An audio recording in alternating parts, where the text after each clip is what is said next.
Hello everyone, it's Shane Kanto, your Wasteland reviewer, and welcome to the Wasteland, my weekly show where I take a deep dive into a particular film. And this is the first feature-length film, still pretty short, still a feature-length film here in my Hitchcock series, number 2 of 60 weeks of Hitchcock. This is going to be going all the way until next October. So, two spoopy seasons. But joining me for this episode for the Pleasure Garden is my friend, it's Susan Kate Heaney. Thank you so much for coming on. I'm so happy to be here. I chose it for the title, and we'll talk about what that's about in a few minutes. Yes, we will be getting to that in a few minutes, but this show has three segments. So we always start off with coming attractions for the weekend of the show's release, which is September 12th, because it's September already. Oof, Where'd the year go? how can it be? And then we'll get to our feature film, The Pleasure Garden, and throwing you some bonus recommendations at the end. But this is a weekend stacked with a whole bunch of limited releases all over the place, and even a handful of wide releases. But I think for both of us, it's a sequel, 41 years in the making, and it Oh, is Spinal Tap 2. The end continues. But Suke, why are you so excited for Spinal Tap 2? well, I love the first one, Hmm. and I do think there's something so wild about releasing something so far after that. Like, and I know we're doing remakes, we're doing part twos, but we're Yeah. not remaking this. We're literally like picking up with like finding the band again, I guess, and Yeah. I I can't wait to see how they make it work. So there's a few things that really stick out to me about this film. One, back in the original film, they made the very fun jab at like the Rolling Stones and bands like that. It's just like we don't want to be playing rock music until we're old, and, and Yes. then and then we're getting that in a documentary. Yeah. So And perfect. Like honestly, jumping 40 years is the perfect way to send this up again because then it's like, are you still doing this? it's You so still out true. there performing? Oh my God. And I love like a where have they been all this time? Sort of that, it's going to be great with these characters. Well, and the original film was much smaller kind of experience. Like it has a lot of famous people before they became famous. Because I will laugh forever. Come on, mime is money. Billy Crystal and Dana Carvey as mimes, mime Yes. waiters. Yes. Um, Fran Drescher, Oh my Bruno God. Kirby as a limo Yep. driver, and just like all these like small roles, but like this movie has like Paul McCartney in it. Elton John performs Stonehenge with them, and I'm Yeah. like, Yeah. I'm just It was, excited for that. and it was such a niche kind of cult following movie. Like I Mhm. remember the first person who recommended it to me was like my acting teacher when I was like 16. She's like, "Wait, you haven't seen it?" And I was like, "No."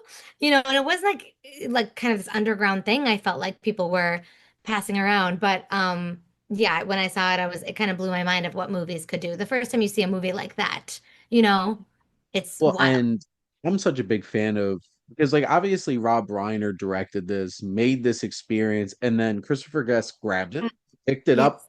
and ran with it. Yes. Waiting I'm for Guffman, a best huge in Wasteland show. fan. It's yeah, in my top five probably still. Yeah. And like A Mighty Wind. And Yeah. I actually haven't seen Mascots, which was his last one. I think that went straight to Netflix. I haven't Uh either, but we should. yeah, and it's one of those things where it's like Christopher Guest hasn't directed one of these in a while, and Rob Reiner Yeah. really hasn't been directing a whole Right. lot. Like it's interesting because he'll pop up in other movies, like in The Wolf of Wall Street of I all love places. I know. I love him at everything that he does. He's so talented, but yeah. And he arguably has one of the greatest stretches of a director's filmography ever from Mm, the mid 80s until the mid 90s was absolutely insane. So like I'm yeah. just happy to have them all back and like even just like on a personal level like I grew up watching movies like Small Soldiers which had all three of them voicing a bunch of characters in Yeah, it. yeah, yeah. And I'm a huge fan of Clue, and Michael McKean is absolutely amazing and almost steals the whole entire movie as Mr. Green. It's brilliant. And just it's so exciting to have this, and I didn't think this was gonna happen. And the fact that No, this is actually happening makes me really happy. it's a must see, and like it must have taken so many yeses or so many just like, yeah, why not to get it done again, you know? Like I think it's pretty cool. Well, and they've been touring for years still, just playing music. Yeah, yeah, yeah. So why not? So Right. we're getting it, and it's coming to theaters. I So can't. can't wait for sure. But those are our coming attractions. There are a whole bunch of other things coming out, like Downton. If you're a fan of Downton, the movies are coming to an end. It's all closing the book on it. So There's that'll a be a lot. My neighborhood has a lot of posters, and I live in an area of LA that I feel like is not a huge downtown area. You know, like Mhm. it's just funny. Like every corner has a. I'm like, this is a lot of hype for Downton Abbey. So I don't know. A year ago. The teaser trailer came out, and it's like you're invited to the grand finale of Downton in like next September. Just like What? They're treating it like as a big like July 4th blockbuster thing. It's kind of great. it is the blockbuster for all of the like 50 and 60-year-old mothers out there who absolutely love Downton, like my mom and also my mother-in-law.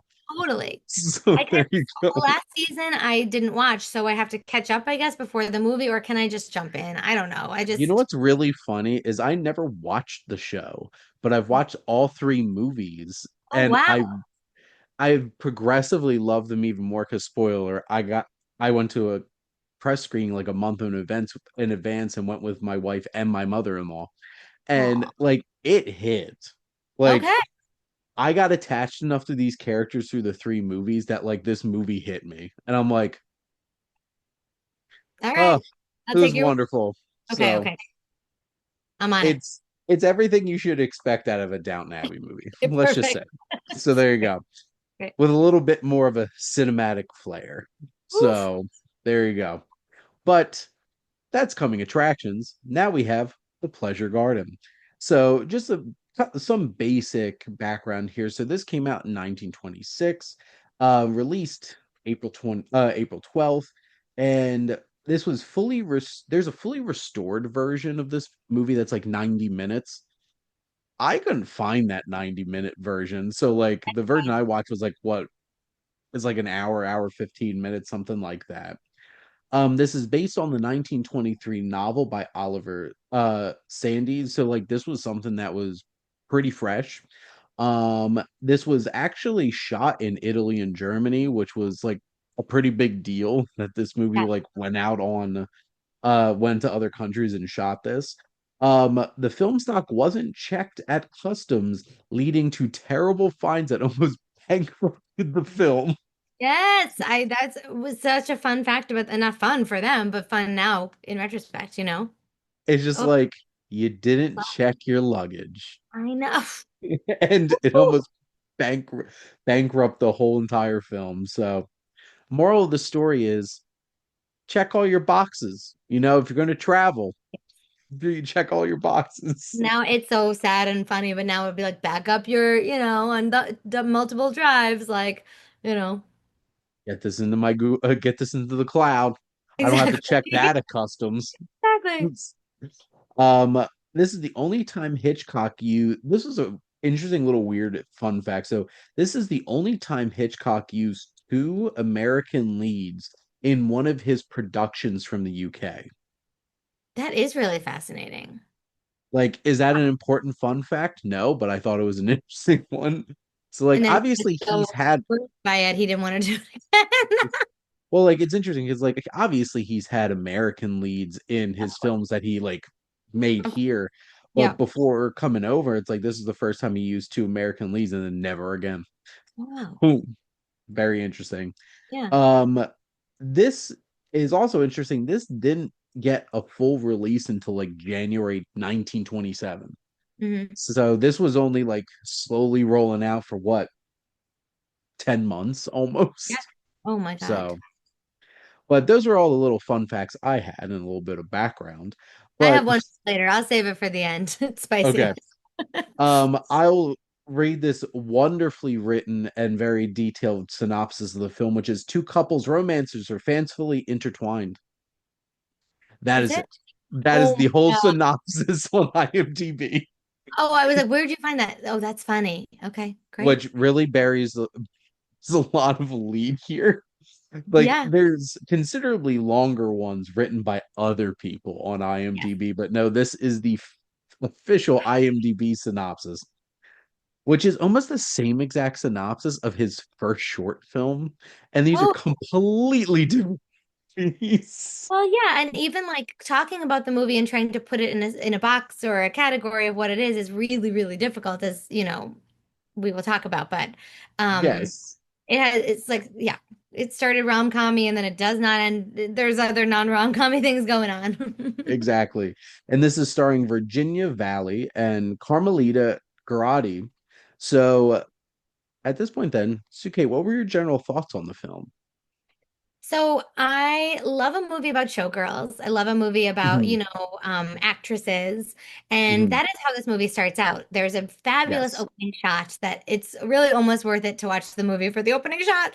But there Mhm, are these showgirls like legs and bodies going down this spiral staircase, and it's a beautiful shot, and it's sort of dark on the sides, and it's like flashy but mysterious. And I sort of think, mhm, there's something there for like Hitchcock's whole journey. mhm. Um, and then it starts in the theater and it's like, a review and like I'm just a sucker for that, right? So I'm already Yeah. on board. And then there are these like sort of, yes, star-crossed mismatched lovers, which I'm also a sucker for. And then there's the plucky one who gets helped from people because she's kind, and the other one's just a diva and no one, Yeah. she gets really famous, but she doesn't get the love. And so there's a lot that I like about this movie in terms of just my particular bent for like what I like in a movie. Um, as a whole, I thought it was extremely enjoyable. Definitely a Mhm, must watch, especially because I love, to trace the beginning of Hitchcock's first feature to Hitchcock's Psychos and the Rear Windows, and like, mhm. to go from there to there is so wild to me. And also, it's what I love. And when people are like, on someone's first movie, if they're like, oh, it's this, I'm like, it's their first movie. Stop it. Yes. Because you have to learn. You have to, so I like to watch the seed of the inspiration of Hitchcock. Well, and you, to your point with that opening shot and some Oh, of the elements, especially in the theater, like you get some of that early Hitchcock. And I remember watching like Lady Vanishes for the first time and just being like, this film is from so long ago, yet feels so dynamic and modern in such a way. And that's Hitchcock. And which is interesting because I recently watched his second to last film, Frenzy, for the first time, and also his final film, Family Plot. And like, still has those moments where it like shine through, the whole 50-year difference between those two films, this and that. And what I thought was this film is quite interesting in terms of these relationship dynamics and how these all like weave together in the most bizarre and unexpected ways. totally. Like, and just to backtrack for 1 second, like yeah, that opening spiral staircase shot happens, Mhm, and then you see all the theater goers watching the ladies perform. And there's mhm. like this one guy who takes out like a little monocle thing and he's looking at her legs. And it's very voyeuristic and it's very like, Yeah. oh, I'm seeing examples of where we're heading with like voyeurism. And Mhm. it's a little, almost a little bit grotesque because, and then the lady who's watching is sleeping because she's like, who cares about girls dancing? Like, it's a little bit like edgy at the beginning. And Yeah. in my TV, it had warnings that was like, there is like sexuality in this movie. I was like, it's pretty innocent. There's smoking, there's drinking. I was like, Free okay. code. What are we? Yeah, like it was so wild that there were all these like disclaimers on this movie because it's a Mhm, fairly innocent movie. But yeah, the two women wind up with the wrong man. And what was interesting, one thing that was interesting already from the casting is that I thought these women looked so much alike, mhm. especially in a black and white movie, that I was like a little bit thrown at the beginning, like who is who here? And then I got on board with it pretty quickly because their looks changed and their wardrobe changed. But I just found it so interesting that to cast two women who have similar features and very similar coloring. I don't know, maybe there's a point to that or Well, and if you're thinking about it on the level of where the story goes in terms of like these relationships begin to feel interchangeable, where it's mm, just like one or just switching around partners or in that kind of way. And it's just, yeah, I don't know if that was a conscious thing, but looking at it from that lens, it's an interesting way of looking at that perspective because so much of this film's about like, what if I'm with the wrong person? totally. And being able to find like that person that you might actually be a good fit for could be right in front of your face, you know, dating Yes. your roommate. You know what though? Yes. So early on, I thought just from that is the rom-commy, the biggest rom-commy moment, right? Like Mhm. he's laying down and the wrong woman, the one he's not with, falls over him and they both land on the ground and it's like a meet cute, like, Yep. oh, I touched over your body. Oh my God, we're both on the ground. Hee hee hee. And they have such Yep. an easy, sweet rapport. And then he sees his betrothed and they have such a like, she couldn't give a, about him. Mhm. Like and so it's just, you kind of know early on that that's what it is. You don't know that the guy that the lovely lady winds up with is going to be so bad. Mhm. I didn't know at least, like, I didn't know he was going to be as squirrely and awful as he was. He was pretty terrible. Um, This has some twists in terms of like how dark at least one of these characters turns oh out to my be. God. Really? And Yeah. where so much of this film is so not Hitchcocky in terms of like narrative, the types of stories that he usually tells and that most people know him for telling.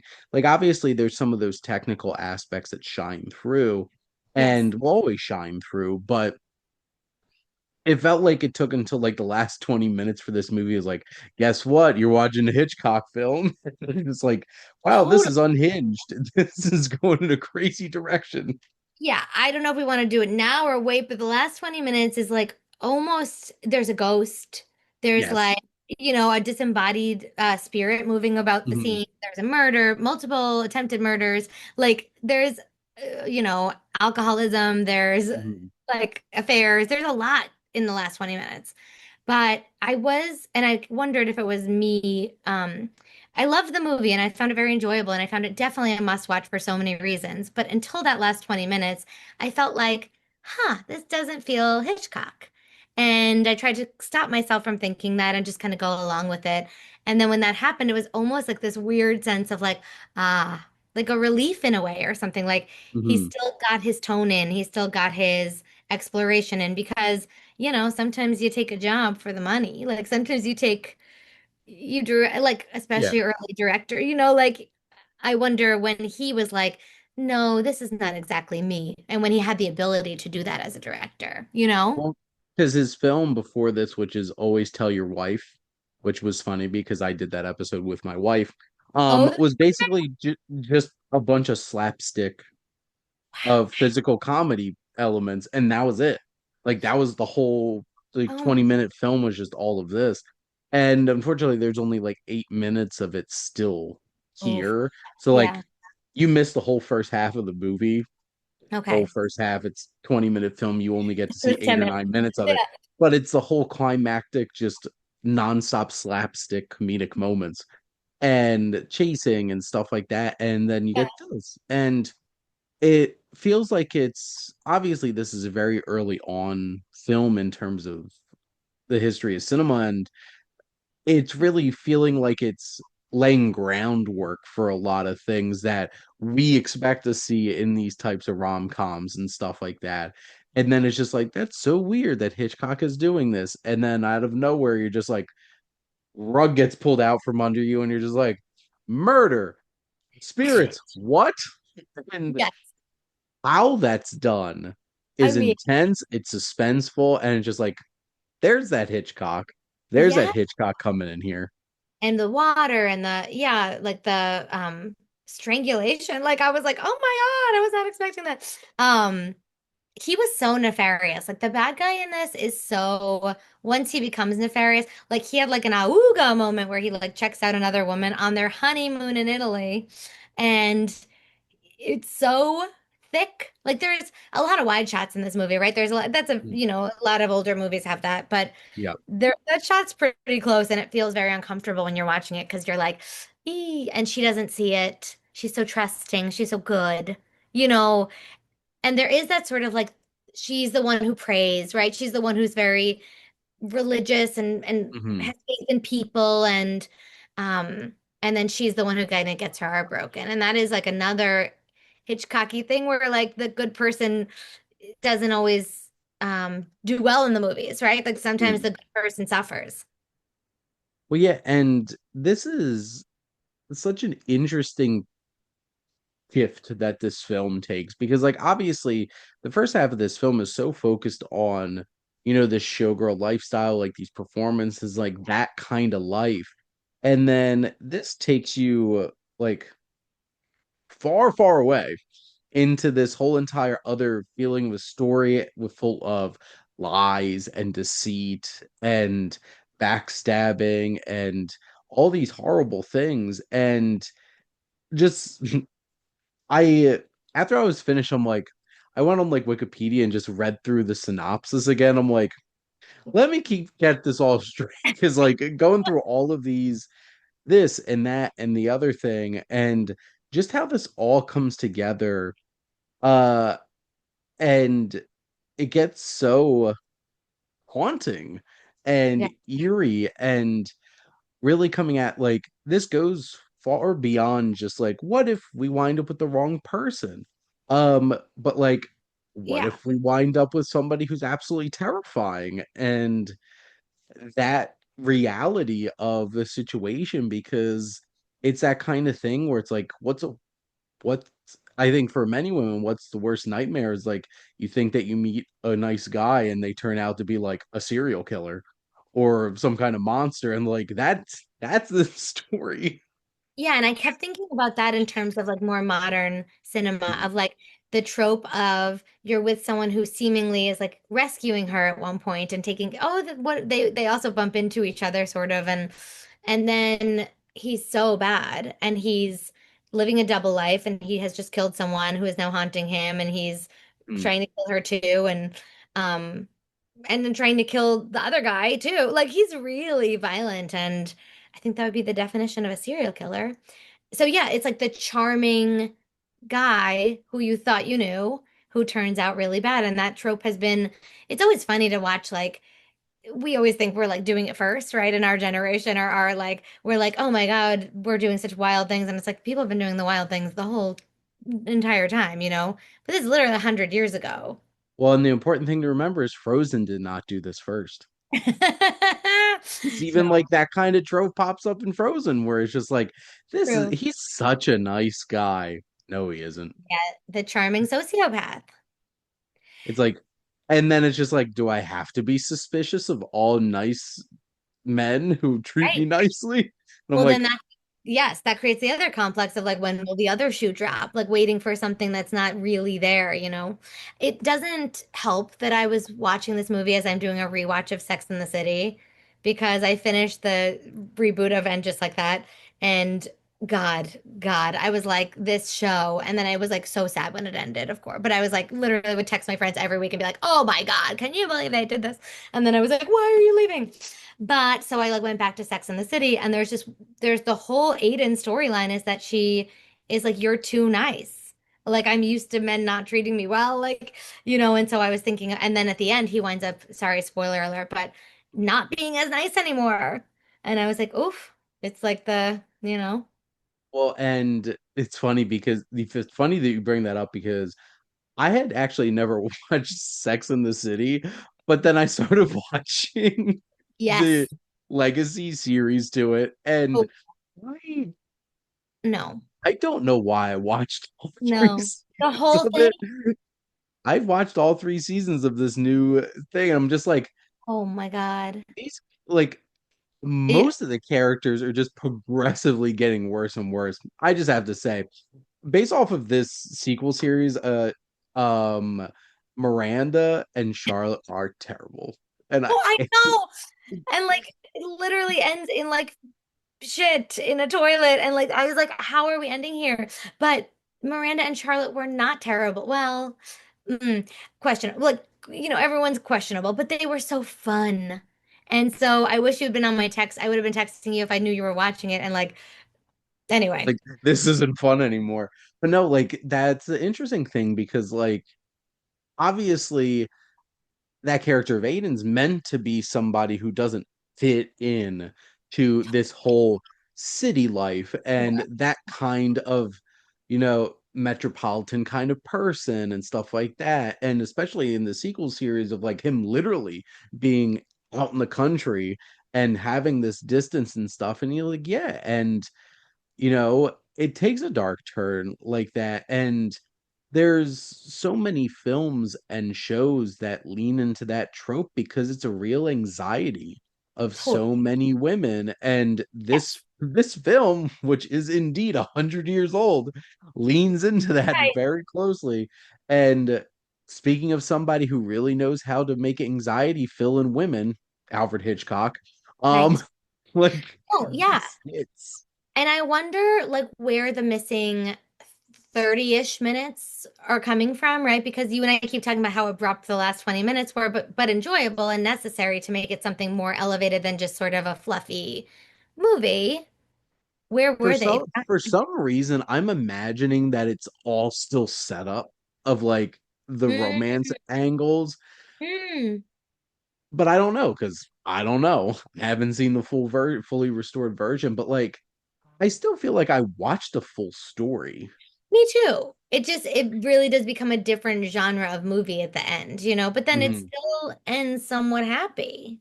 Hmm. So, Where it's just like, well, we waded through all of this and we found each other. yeah, that's true. We waded through murder and disease and poisoning and, like all the things like, yeah. Ghosts and, casually just like people being haunted. Oh my God. Yeah, that was great. Um, there were some little like really just fun little nods that I wrote down, like Mhm.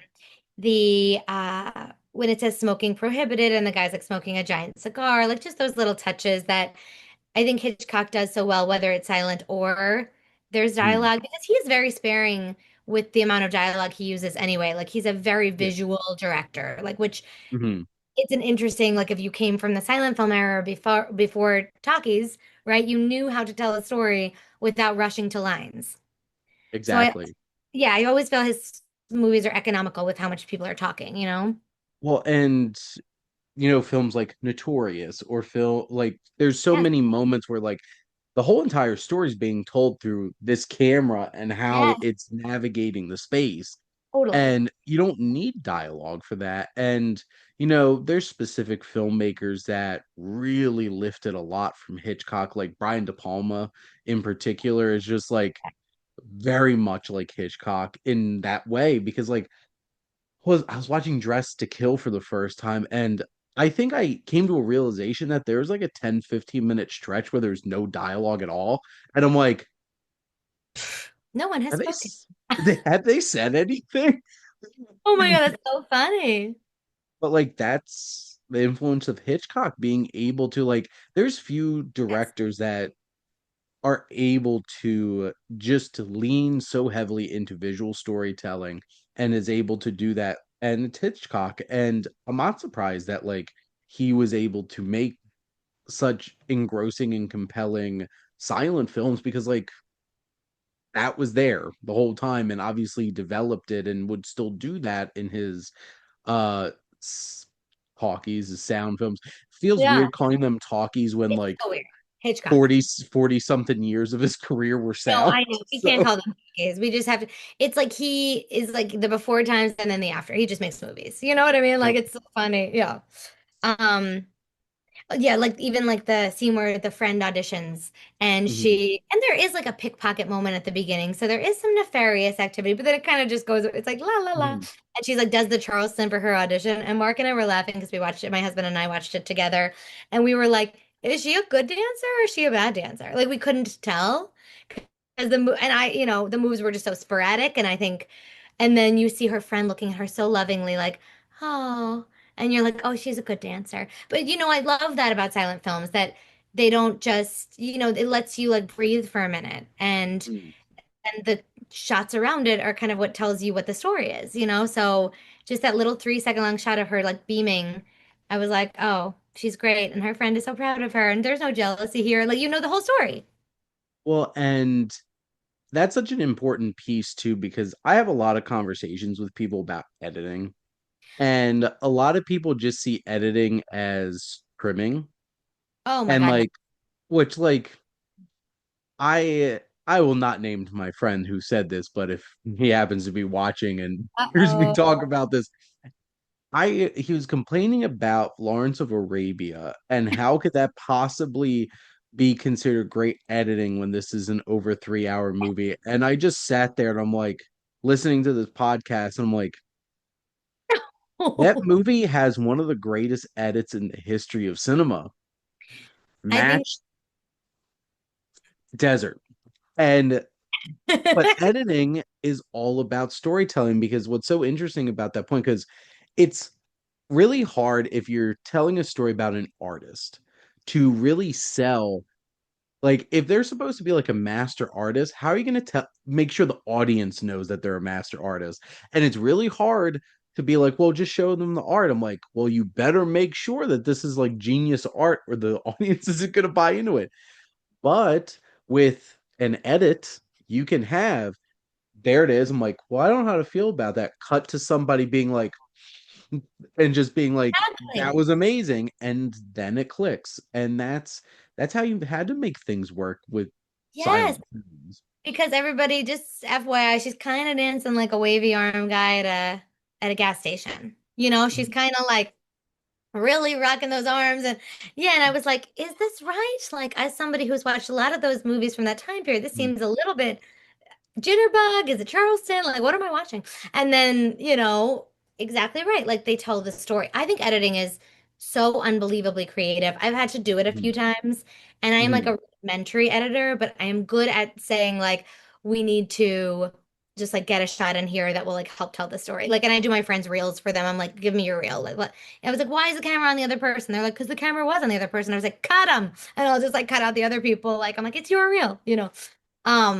But yeah, I think this edit, you're totally right. No matter what we lost, it tells the story. I didn't ever, I knew what I was watching. I knew who was the good one when I was supposed to know that. I knew who were the Yeah. bad ones. I was supposed to know that. They didn't tip their hat too much beforehand and um tip their hat. What's the expression? Tip their hand. Like Coca-Cola, tip their hand. Yep. They did tip their hat because there's a lot of gentlemen in this movie, especially our heartthrob Mhm. was so nice and his Yep. fiance is oh my God, when he opens the paper and it's like actress engaged to Prince and he's so heartbroken. Yeah. Like he's so in love with this woman and she's in love with the prince and this lifestyle. And I love when the prince tries to like seduce her and she's smoking that long cigarette and she like Mhm. just like pokes it out by his face and burns him with the cigarette for a second. And she's cruel. Like they're Yep. just, movies are supposed to show, not tell. And in a silent film, you can only really show. You can have like a little bit of those cute cards, but um I thought it was just really well, like just with that little gesture alone, she wants the life she wants, but she's not that into him. And it's like, I get it. Well, and that's another important piece too, because if you bombard the audience with too many Yes, dialogue cards, I then it's know. like, why am I watching a movie? Why am I reading a book? Totally. Did you think it was funny at the beginning? Mark and I were commenting about it, like how they would have the dialogue and then the actor's name who was saying it for the first few cue cards? I appreciate Okay. Yeah, like that's an interesting choice because like I haven't seen a whole lot of silent films that did that, I but know. like and maybe Hitchcock's like, well, I cast these two women that look almost exactly the same. I Make need to sure. make sure the audience knows what the Yeah. difference is. And then one of the men had a card with his name on it, but I don't think the other one did. Maybe I don't remember at that point because we were just sort of like, okay. Well, and I've watched a lot of silent films over probably the past 2 years Yeah. because I started my podcast, The Cinematic Wasteland, where I'm like going through year by year through cinema, and like obviously I watch a lot of silent films at the beginning. My buddy Adam, who's one of my co-hosts, is so happy we got to the silent era. People It's are like talking. it's like, why did you guys pick a 2 hour silent film? Why are you doing this to me? Why are you personally doing this to me? Yeah, and Um, like you have to be more, I think, aware and alert, and you can't be, distracted because it happens really fast, and there's nothing to kind of like, there's no like bang bang, like listen to this moment. There is the gunshot sometimes, but there's very few. You got to watch, you got to pay attention. No little screens, well, no getting a snack. and the challenge with a lot of silent films is when you have something where it's like it's a very specific period and a lot of the characters have similar looks to them because they're like representing that, and then it's just like, who is that? I know, And I that know. little detail I think was helpful, and it was interesting that that was Mhm. put into the film for sure. Yeah, I thought so too. Um, I haven't seen it in other movies really, so I was like, oh, that's with the actor name and not the character, nothing else. So I thought that was Hmm. interesting. I love the costumes. I thought they were fabulous, Hmm. especially as she starts to get more and more famous. She's got that like fabulous hat with fringe on it. It's just kind of worth it to watch all that details. There is one particular because like I always have IMDb up when I'm doing these Yeah. discussions, and sometimes like I flip through the pictures that they have on here and Hmm. stuff like that. And there's one particular shot of like obviously when they're doing the performances, like they went all out on the costuming and with the flair and everything. But there's a one shot that I saw on here where it's like it really shows like kind of like this very Oh, yeah. specific look to it. And obviously, like that wavy kindness in the hair and everything. Yep. And like you could also tell, like this was silent era and they were wearing heavy, heavy makeup to Yes. accentuate eyes and mouths so that you can really make sure that you're seeing all the expression. Yep. Old theater tricks when, to your Oh, yeah. point, a lot of wide shots. So you need to be able Ah, to see what they're expressing and stuff like yeah. that. This is in The Passion of Joan of Arc where you're just like all up in her business and it's just like single tear coming Right. down. So which is And also like wild that that was from around the same time as this. I know So the Clara Bow movies are very close on her mhm, face, and she had that such a like expressive face, mhm, but it's almost like you are a bit of a voyeur as you're watching this because you are in the audience, like especially on like in all the stage scenes and stuff, you're pretty far. And then in the scenes at the house too, you're kind of, she's got those two people she lives with who wind up giving her money to go save her husband because she gets a letter. The nice girl, I'm calling them the nice girl and yeah, the diva, but like the nice one. Um, and they pool together money for her, and then he gives her his pocket watch. And I actually did feel emotionally moved by that scene. And then, of course, she goes there and he's having an affair and he's just horrific. But, there's a lot of wide shots. Like, even in that scene yeah. that's so emotional, I still was very moved by it, but it's not like how we use close-ups now or, even in some other people of the time. Well, and Hitchcock in particular, I think, was one of the big purveyors of that voyeuristic type of filmmaking Totally. because what kind of genres do you see a lot of that in? Horror, thriller types of Psychological. Yeah, films. yeah, yeah. And people like De Palma, who Hmm. use that a lot. Hmm. I've watched a lot of his films over the past couple of years, and I'm just like, yep, there it There it is is. again. Yep. And then another director that I did on this series was John Carpenter, who I'm a huge fan of. And even his student film was called Captain Voyeur, which the whole entire film shot from the POV of a pervert. Oh, wow. And Yeah. moral of the story is that pervert got his comeuppance, maybe a little extreme. You Oh, know, uh-huh. but you watch things like Halloween, that opening sequence where it's all shot through that mask and Mhm. everything, and just Hitchcock's the one that really made that work. And Yeah. it's like, oh, this really built tension and something unnerving and mysterious, Yeah. and being able to see that in his films for sure. Yeah, definitely. But yeah, I thought that this was, I'll admit, I was outside of like when it really was showing like the the performances and stuff like that. I'm like, okay, this is hitting a lot of like rom-com-y kinds of elements that I expect. And it didn't have like what makes this so much different than even just the rom-coms that came out less than 10 years later is like you don't have the whole fast talking kind of like zinger of Right. dialogue that you get from screwball comedies because you Oh, like can't Ball of get Fire. that. Yeah. Ball of Fire is one of my number ones. It has so much zip and it has so much like boom, and this is like missing that, even in the music a little bit. Mhm. It was great, the score was great, but it's like missing the swoop of it. Well, and I think I was getting a little bit lost in some of the okay, I'm like I've seen this before and it just doesn't click as much because you're Yeah. missing that kind of zip. But like the second that this really pulled you into this much darker situation, I'm like, I felt like that's where Hitchcock was really shining. And it's no surprise to me that that was the career he made out of those types of stories and not the rom-com kind of elements. Yes, and I swear it's not because I know it's him, and I swear it's not because um I like prefer that genre more because I actually prefer rom-com more Mhm. than this murderous descent into madness at the end. If I had to choose, I'd probably pick a rom-com. But well, I don't know. It depends on the day. But anyway, Yep. the last 20 minutes sing.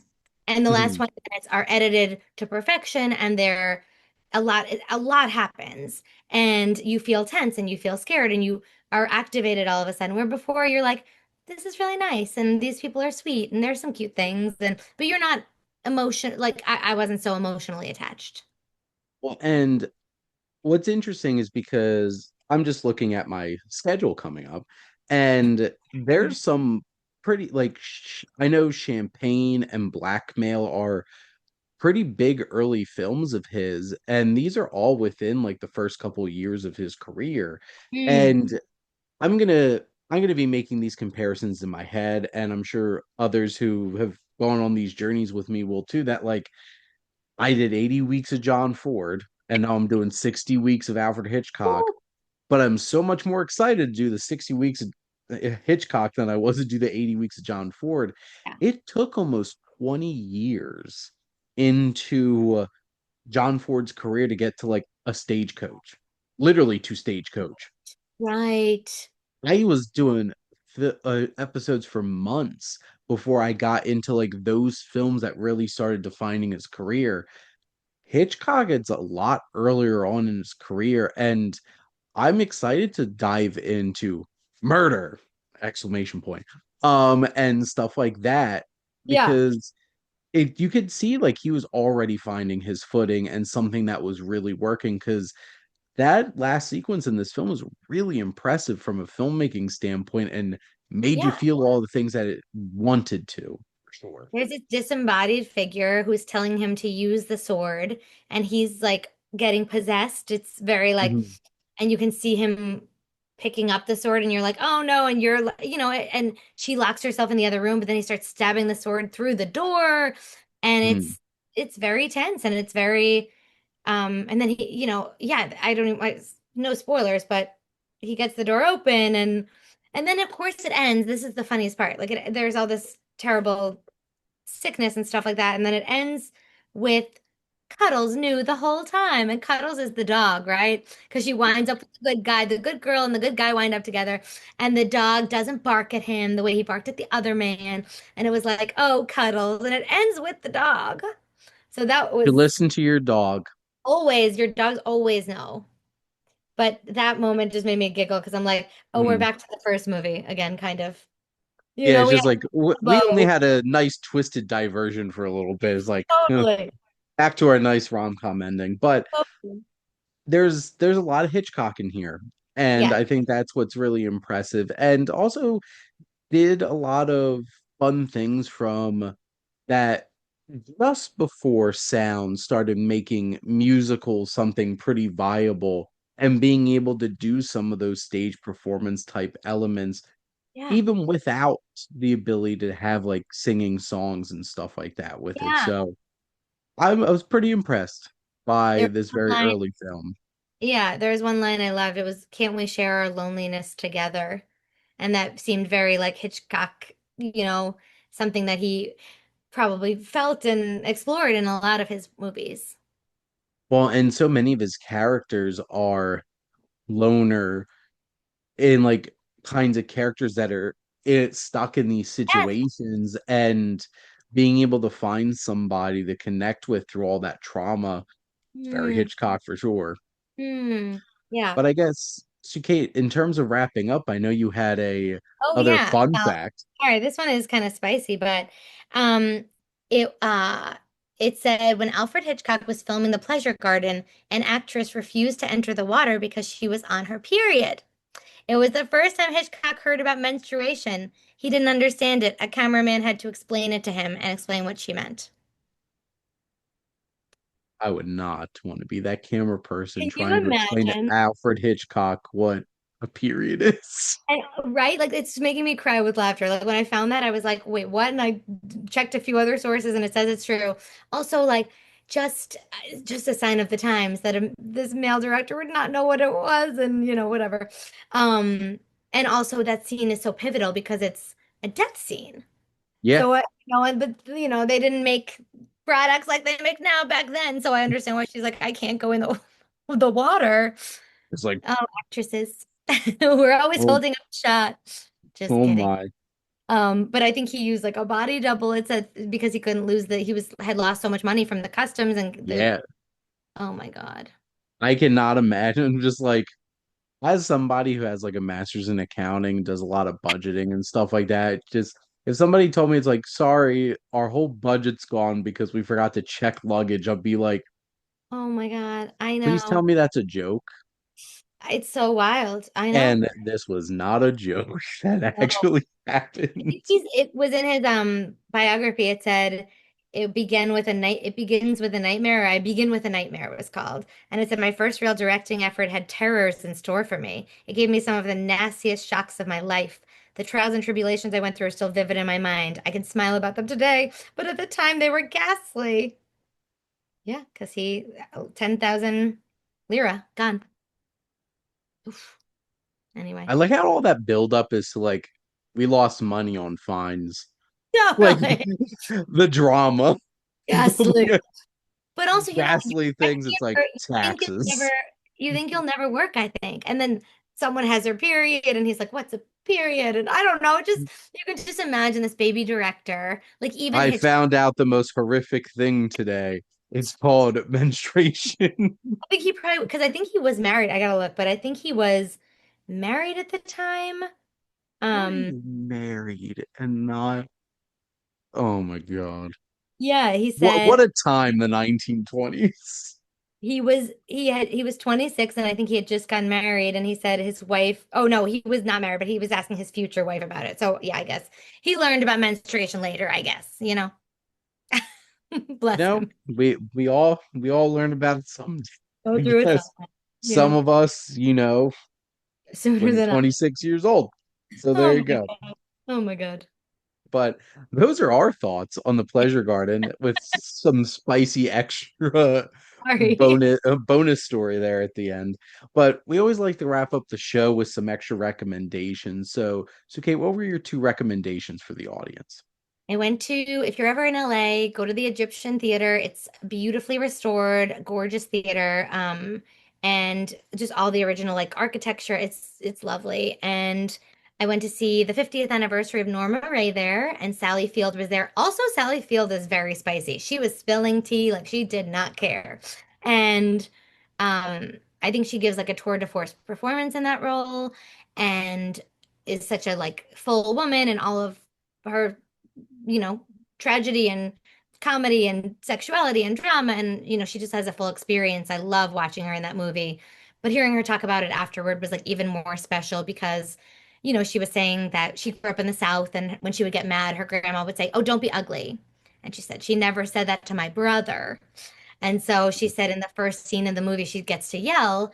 And she said to the director, "Can I be ugly?" And he was like, "Yes." Like she said, "Can I be like as mad as I want?" And he was like, "Yes." And so then she does. She lays, and I always think when I watch that scene, she's filled with anger. And anyway, it's worth a rewatch about, labor rights and unions. And Mhm. it's a great movie. And yeah. Have you seen it? So So I have not. Okay. It's on my I almost watched it writing my senior thesis in college because I wrote my senior thesis on how film has changed society's outlook on business. And Oh, obviously it's a labor relations yeah. type of thing. But at that point I didn't need any more negative portrayals of business. Like I found plenty of those. Okay. My real struggle was trying to find positive I see. Hmm. the Yeah, you that contrast one. with it. That- But I love Sally Field. Like I grew up watching Forrest Gump and Mrs. Doubtfire. Of course. So and also Smokey and the Bandit, because in there too Oh my when I God. was a kid. But you'll I love watched it because she's so powerful. mm, I watched a surprising amount of Burt Reynolds when I was a kid between that and Cannonball Run. Oh Oh, my, of course, of course.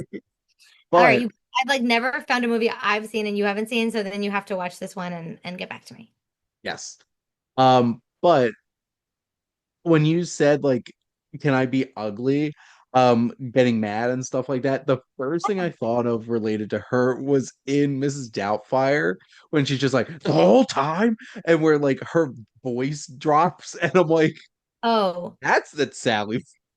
that's so interesting because she had said she was always passed up for everything. She said six, like five other actresses would always get it first, and then it would. Mhm. She's like even Norma Rae, like five or six people passed on it. She named them all, and she was like, so then they come to me, and he's like, the network doesn't, the studio doesn't want you because you were Gidget, and they think you're not, you don't have gravity. And she's like, I'm furious all of the time. Like she's like, like it's it because she's like, I am I'm have so much always angry. out. Yeah, like it was really cool to hear. I love to hear an actor or a director or a cinematographer talk about the things we don't know. I bet you they offered it to Jane Fonda.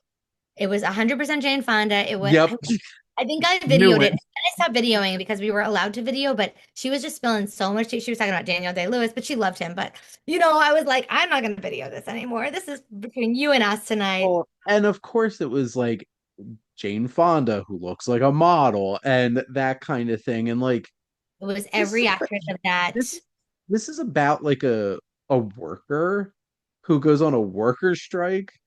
Have She's, somebody who's a little salt of the earth a bit, because she's like still that's pretty the thing. beautiful in the movie. She's still pretty beautiful, but she does Well, look like she could live in that world. and Sally Field has that like she looks like she could be your next door neighbor Everyone. kind of feel. And that's important for a film like that. So I don't know. I felt like it would have been weird if Jane Fonda was No, and I think leading a Sally movie like that. yeah, she had two kids at the time. She said she was a tired mom, and in the movie she's a tired mom, like, and He's like, she, I'm living this. I am perfect for this role. yes, Give me. she is. Yeah. Mhm. And then I have one more recommendation. And Total now for something completely different. I know. It's like the last 20 minutes of the movie we watched. Is K-pop Demon Hunters. I know, we know. Just my, two kids, they're 6 and 3. I also could play Norma Rae. But they are obsessed with this movie. We watched with their cousins, and we have now watched it about 7 or 8 times since. They watched it twice in one day. They did a matinee showing and then an evening showing. They like to theme their movies and food just like I do. So they're like, when are you getting us the ramen? Apparently, there's this ramen that's marketed in the movie that they're now marketing. I was like, I'll just slap a label on the ramen, but I got ramen the other day. So anyway, it's a great, hilarious K-pop movie. It's hard to explain, but you haven't seen it. It's animated.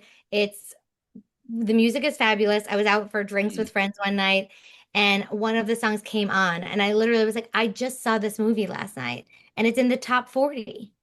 Well, so I have an interesting fun fact. This Yeah. is the first film since Saturday Night Fever to have three songs from its soundtrack in the top five on the What? Hot 100 charts. No. What? K-pop Demon Hunters, first time since Saturday Night Fever. Oh my That's God. wild to me. And this The movie's bop. blowing up. I And no, literally I go around and I'm like, it's a takedown. And I'm like doing this on so sweet, so pretty in the eyes. Look, and I'm like, oh my yeah, God, it's affected me. Like it's in my body. which I've never listened to K-pop Me before, neither. and I've only seen K-pop in documentaries and a couple of movies and stuff like that where I'm like, I've heard stuff, but like the songs in this are so catchy. The animation is gorgeous. The action sequences, like Amazing. I I'm a big I'm big on trying to like put spotlights on animated films that do action because when people talk about like great action movies, they never bring up animated movies, You're and right. some have really great action, like this one. This Yes. just has so many, and like the themes of it are so meaningful, and this whole film just it's fantastic. It's such a great time. Go Yeah. watch the sing along version on Netflix right now. Oh my God. Um, every one of my friends who has kids that I do these movie things with is just like watching K-pop Demon Hunters again. Oh, you can't avoid it. It's everywhere, but thankfully it's a great one. So normally it's Yes. everywhere and you're like, "Oh my good Lord." And this time it's everywhere and you're like, "I'm so down for this movie." I'm still stuck on Encanto. I still listen to that music. It's beautiful. Yep. And that gets in your head too. And that I love magic, so that movie is hits me. You know, like the magic of the house and everything. And Love the Family Madrigal song. Just oh, her singing about everybody. yeah, totally. Not gonna lie, I did feel a special connection to that when Encanto came out, and my name is Shane Kanto. Oh my God. Um, Encanto. It's perfect. yep, it was made for me. It was. So, what I always do for my recommendations, so I have a new movie, a watch list movie, and a rewatch of one of my movies. So, I saw that it made some money this weekend. I was really hoping that Caught Stealing would like blow up a bit because I saw this last week and it's Darren Aronofsky trying to do something more fun. It's still like dark. It's Yeah. still a Darren Aronofsky film, but like it's like Scorsese doing After Hours, which is a very obvious influence, seeing Yeah. as Griffin Dunn is also in the movie Yeah. Yeah. as a Yeah. character. But like Austin Butler's great. His chemistry with Zoe Kravitz is like off the chart. These are hot people making it hot on screen. Yeah. Um, and there's so many other like bonus layers to these characters that I did not anticipate. Like I'm a big baseball fan, and this movie has like baseball at its core. I'm like, that's unexpected, besides the fact that it's called Caught Stealing. But obviously that could have well, it And does have multiple yeah. that Yeah. has multiple connotations. That's why it's such a great title. Um, it has baseball and him being dealing with his alcoholism and just the cast.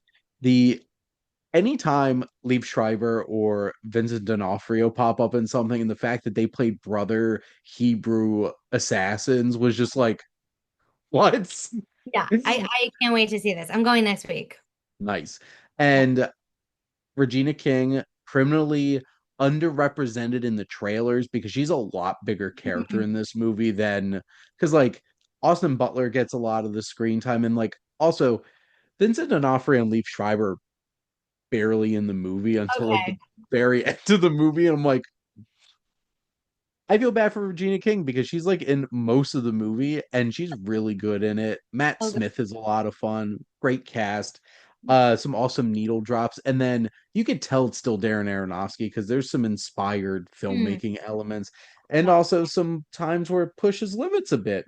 And also, I got very upset at some moments in it because like I actually got invested in these characters quite a bit.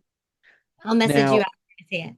yep, now for a watch list movie, my wife and I are recording about this for one of my podcasts, is Darkman from Sam Raimi. So Okay. like I grew up watching the Spider-Man movies from Sam Raimi, so I love Sam Raimi's Spider-Man. He did superhero movie long before that called Darkman with Liam Neeson in it. Whoa. This is like a mix of like Toxic Avenger, The Fly kind of thing, where it's like, look, this guy's a scientist, and then he gets like mutilated and all this stuff done to him, and now he's like a grotesque superhero fighting crime and trying to take down, and he's like unhinged because he's like completely insane too. Yeah. Yeah. Yeah. Oh, wow. And there's so many fun little Sam Raimi trappings that he throws in there. Like when Liam Neeson's character's like losing his cool, it like super cuts like all these crazy things in the background and his face is going like Oh my this. And it's God. just like it's so campy and ridiculous and over the top. His love interest is Frances McDormand, who's always great. and Yeah. also Sam Raimi's best friend's wife. So Yeah. because Sam Raimi and the Coens. That's Um, this is and also this has an A plus plus plus Campbell cameo in this movie, oh my God, I and gotta do this.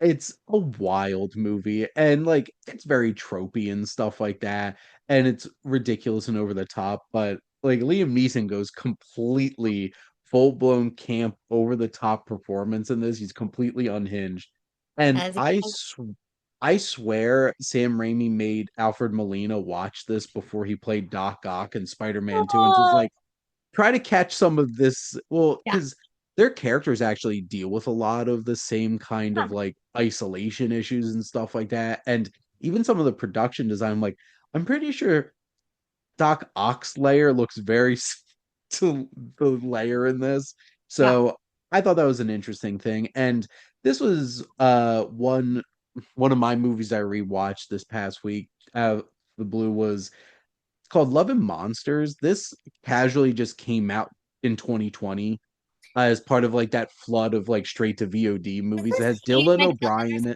Oh no, It not has Ian. Dylan O'Brien, Yeah. and basically the world has been taken over by giant bugs Oh yeah, and no. stuff like that.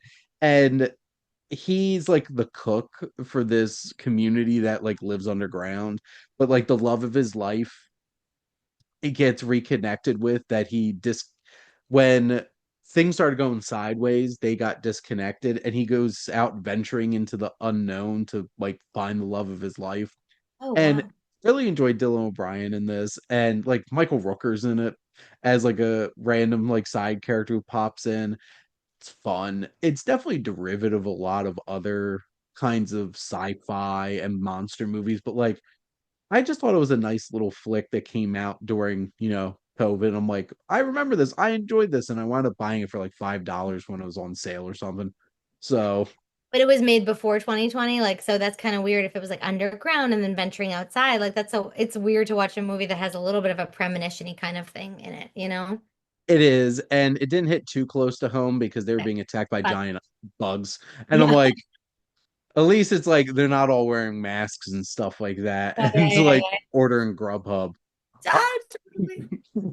this is like I was hiding from like a giant praying mantis and Okay. stuff like that. And I think it's a fun time. It's nothing revolutionary or like game changing, but like I distinctly remember watching it during COVID and just being like, this was a fun time while, thinking about all the horrible things Of going course. on. We needed so much escape at that time, so that sounds perfect. Absolutely. But that is a wrap on another episode of Welcome to the Wasteland. But Suke, thank you so much for coming on and always talking movies with me.